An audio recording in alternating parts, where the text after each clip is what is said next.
Ladies and gentlemen, the President of the United States and the Prime Minister of Canada.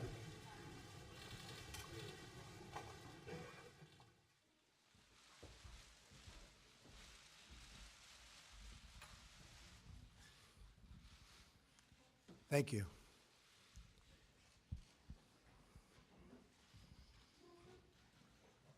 Prime Minister Trudeau, on behalf of all Americans, I thank you for being with us today. It is my honor to host such a great friend, neighbor, and ally at the White House, a very special place. This year, Canada celebrates the 150th year of Confederation. For Americans, this is one of the many milestones in our friendship, and we look forward, very much forward, I must say, to many more to come. Our two nations share much more than a border. We share the same values, we share the love, and a truly great love of freedom, and we share a collective defense. American and Canadian troops have gone to battle together, fought wars together, and forged the special bonds that come when two nations have shed their blood together, which we have. In these dangerous times, it is more important than ever that we continue to strengthen our vital alliance. The United States is deeply grateful for Canada's contribution to the counter-ISIS effort. Thank you. And we continue to work in common and in common cause against terrorism and work in common cooperation toward reciprocal trade and shared growth. We understand that both of our countries are stronger when we join forces in matters of international commerce.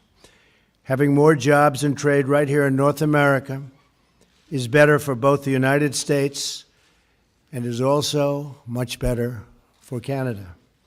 We should coordinate closely, and we will coordinate closely to protect jobs in our hemisphere and keep wealth on our continent, and to keep everyone safe. Prime Minister, I pledge to work with you in pursuit of our many shared interests. This includes a stronger trading relationship between the United States and Canada. It includes safe, efficient, and responsible cross-border travel and migration. And it includes close partnership on domestic and international security. America is deeply fortunate to have a neighbor like Canada. We have before us the opportunity to build even more bridges, and bridges of cooperation, and bridges of commerce. Both of us are committed to bringing greater prosperity and opportunity to our people. We just had a very productive meeting with women business leaders from the United States and Canada, where we discussed how to secure everything that we know the full power of women can do better than anybody else. We know that. I just want to say, Mr. Prime Minister, that I'm focused and you're focused on the important role women play in our economies. We must work to address the barriers faced by women and women entrepreneurs, including access to capital, access to markets, and very importantly, access to networks. In our discussion today, we will focus on improving the ways our government and our governments together can benefit citizens of both the United States and Canada, and in so doing, advance the greater peace and stability of the world. Mr. Prime Minister, I look forward to working closely with you to build upon our very historic friendship. There are incredible possibilities for us to pursue Canada and the United States together. Again, thank you for joining us, and I know our discussions will be very, very productive for the future of both countries. Mr. Prime Minister. Thank you, Mr. President. Good afternoon, everyone. Thank you very much for joining us. I'd first like to start by extending my sincere thanks to President Trump for inviting me down to Washington. Any day I get to visit our southern neighbors is a good day in my books, particularly when it's so nice and warm compared to what it is back home. We are suffering under a significant winter storm that's hitting our Atlantic provinces particularly harsh, so I just want to send everyone back at home my thoughts as they shovel out and impress on everyone to stay safe. Le président et moi avons eu une première... The President and myself have had a very productive first meeting today. We had the opportunity to get to know one another better, and more importantly, we had the opportunity to talk about the unique relationship between Canada and the United States. Citizens on both sides of the 49th parallel have understood that the bond between our nations is a special one.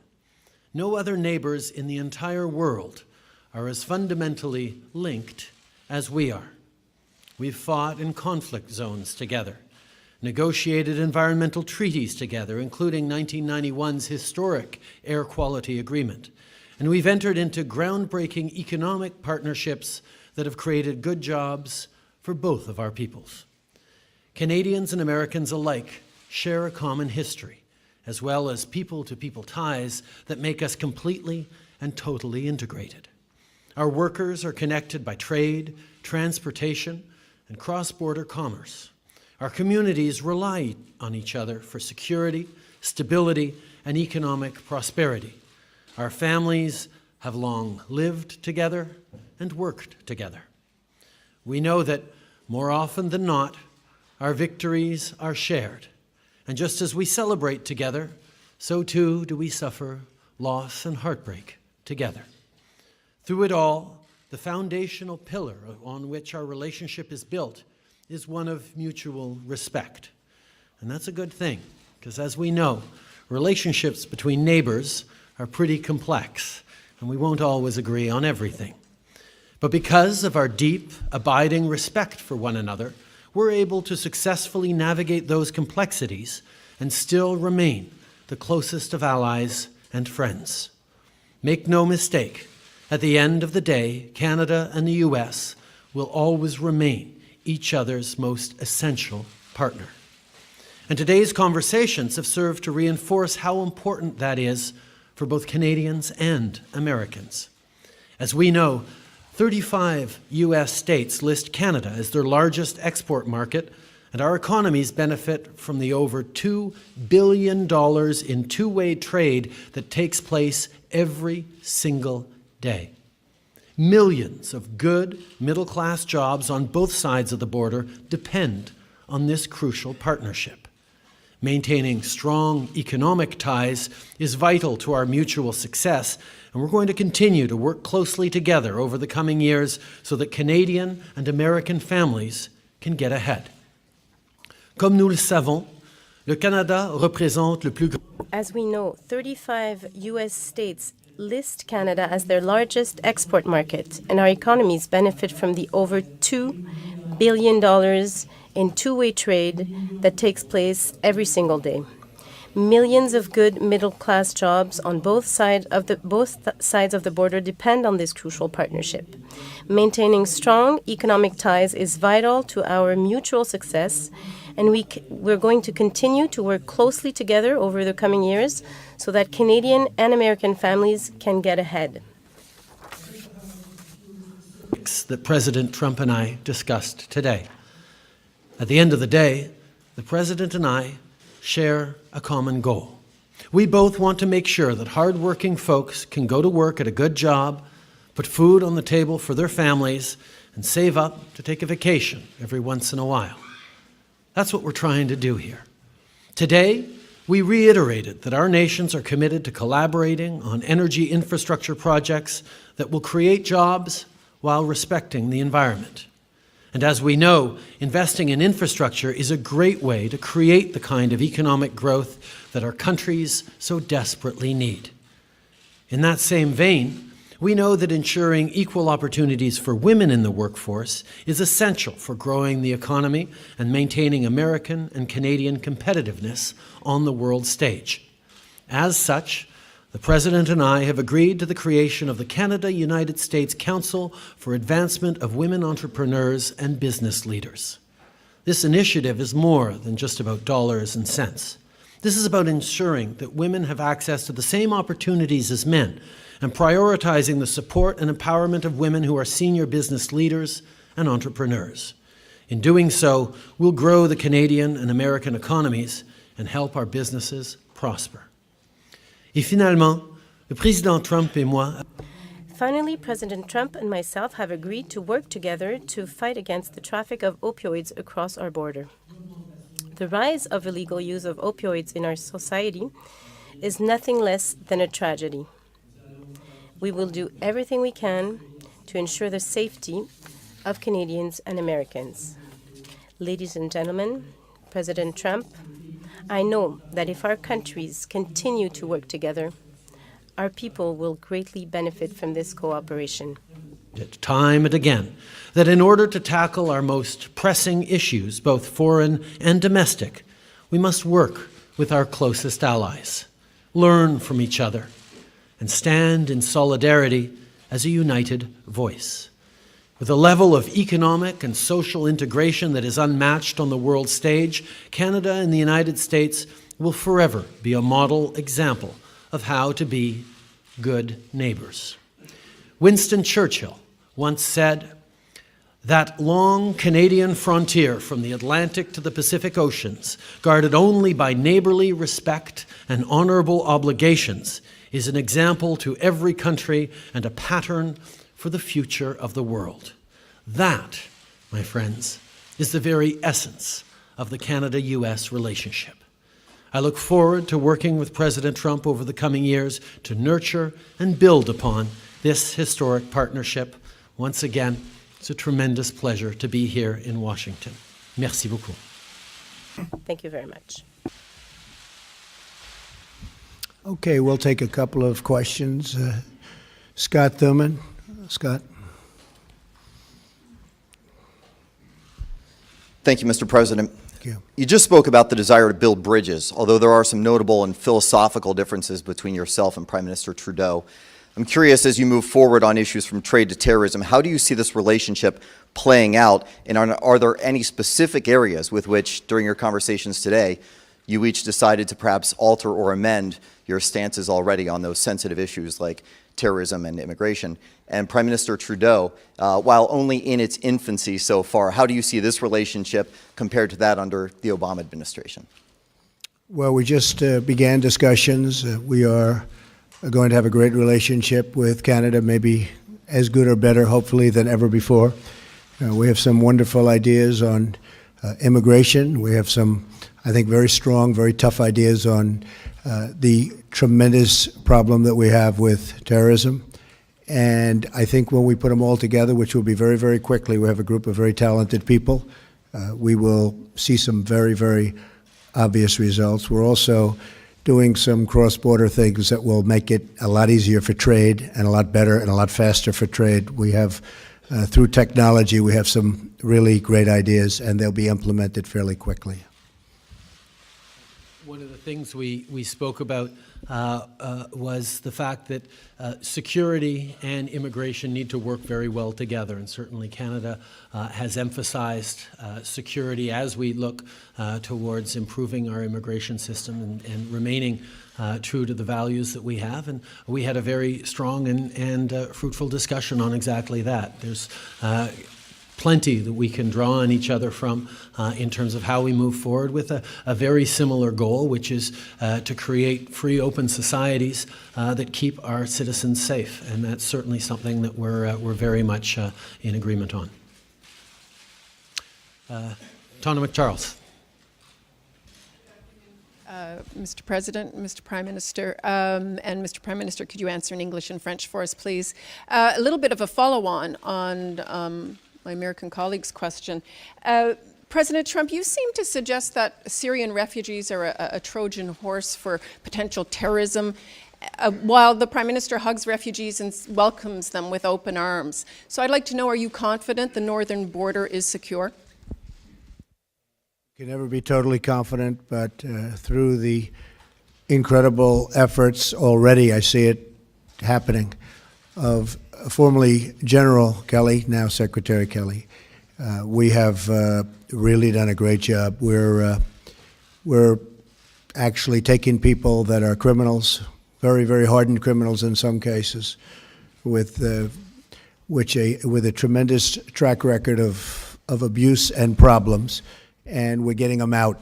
And that's what I said I would do. I'm just doing what I said I would do when we won by a very, very large electoral college vote.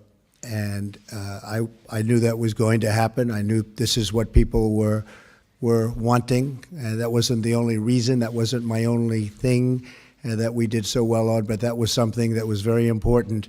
And I said we will get the criminals out, the drug lords, the gang members. We're getting them out. General Kelly, who's sitting right here, is doing a fantastic job. And I said at the beginning, we are going to get the bad ones, the really bad ones. We're getting them out, and that's exactly what we're doing. I think that in the end, everyone's going to be extremely happy, and I will tell you right now, a lot of people are very, very happy right now. Canada has always understood that keeping Canadians safe is one of the fundamental responsibilities of any government, and that's certainly something that we're very much focused on. At the same time, we continue to pursue our policies of openness towards immigration and refugees without compromising security. And part of the reason we've been successful in doing that over the past year, welcoming close to 40,000 Syrian refugees, is because we have been coordinating with our allies, the United States and around the world, to demonstrate that security comes very, very seriously to us, and that's something that we continue to deal with. C'est clair que it is clear that if you want to have a healthy and secure society or safe society, you have to make sure that you maintain, that you focus on security. And we have welcomed refugees from Syria. We have been very successful, but we have always taken our responsibility towards security very seriously. And our allies, including the United States, understand this focus very well, and they have done so since the very beginning. Please. Thank you. President Trump, now that you've been in office and received intelligence briefings for nearly 1 month, what do you see as the most important national security matters facing us? And Prime Minister Trudeau, you've made very clear that Canada has an open door policy for Syrian refugees. Do you believe that President Trump's moratorium on immigration has merit on national security grounds? Okay, thank you. Many, many problems. When I was campaigning, I said, it's not a good situation. Now that I see it, including with our intelligence briefings, we have problems that a lot of people have no idea how bad they are, how serious they are. Not only internationally, but when you come right here. I mean, obviously, North Korea is a big, big problem, and we will deal with that very strongly. We have problems all over the Middle East. We have problems just about every corner of the globe, no matter where you look. I had a great meeting this weekend with Prime Minister Abe of Japan, and got to know each other very, very well. Extended weekend, really. We were with each other for long periods of time, and our staffs and representatives. But on the home front, we have to create borders. We have to let people that can love our country in, and I want to do that. We want to have a big, beautiful, open door, and we want people to come in and come in our country. But we cannot let the wrong people in, and I will not allow that to happen during this administration. And people, the citizens of our country, want that, and that's their attitude too, I will tell you. We are getting such praise for our stance, and it's a stance of common sense. Maybe a certain toughness, but it's really more than toughness. It's a stance of common sense, and we are going to pursue it vigorously. And we don't want to have our country have the kinds of problems that you're witnessing taking place, not only here, but all over the world. We won't stand for it. We won't put up with it. We're just not going to let it happen. We're going to give ourselves every bit of chance so that things go well for the United States, and they will go well. Thank you. Canada and the United States have been neighbors a long time, and Canadians and Americans have stood together, worked together at home and around the world. We fought and died together in battlefields in World War I and World War II, in Korea, in Afghanistan. But there have been times where we have differed in our approaches, and that's always been done firmly and respectfully. The last thing Canadians expect is for me to come down and lecture another country on how they choose to govern themselves. My role and our responsibility is to continue to govern in such a way that reflects Canadians' approach and be a positive example in the world. Okay. Richard Latendresse. Richard Latendresse. Thank you, Mr. Prime Minister. Well, ask my question in French first, and then for you, I'll ask it again in English. Monsieur le Premier ministre, Mr. Prime Minister, I heard you correctly. You said that Canadian businesses, Canadian workers are concerned for their businesses and for their work and jobs concerning the renegotiation of NAFTA. So what guarantees did you get from this government that we will keep our jobs and our businesses in the renegotiation of NAFTA? Mr. President. again, during the last 3 months, you have denounced NAFTA. You have talked over and over about the Mexican portion of the agreement, very little about the Canadian one. My questions in two short part is Canada a fair trader? And when you talk about changes to NAFTA concerning Canada, are you talking about big changes or small changes? Thank you. D'abord, Richard, merci. First of all, Richard, thank you for your question. It is a real concern for many Canadians because we know that our economy is very dependent on our bonds, our relationship with the United States. Goods and services do cross the border each way every single day, and this means a lot of millions of jobs for Canadians and good jobs for Canadians. So we are always focusing on these jobs, but there are also good jobs, millions of jobs in the United States that depend on those relationships between our two countries. So when we sit down, as we did today, and as our teams will be doing in the weeks and months to come, we will be talking about how we can continue to create good jobs for our citizens on both sides of the border. And during this exercise, we continue to understand that we have to allow this free flow of goods and services, and we have to be aware of the integration of our economies, which is extremely positive for both our countries. And this is the focus that we will have in the coming weeks and months to come. Aware of the fact that much of our economy depends on good working relationships with the United States, good integration with the American economy. And the fact is, millions of good jobs on both sides of the border depend on the smooth and easy flow of goods and services and people back and forth across our border.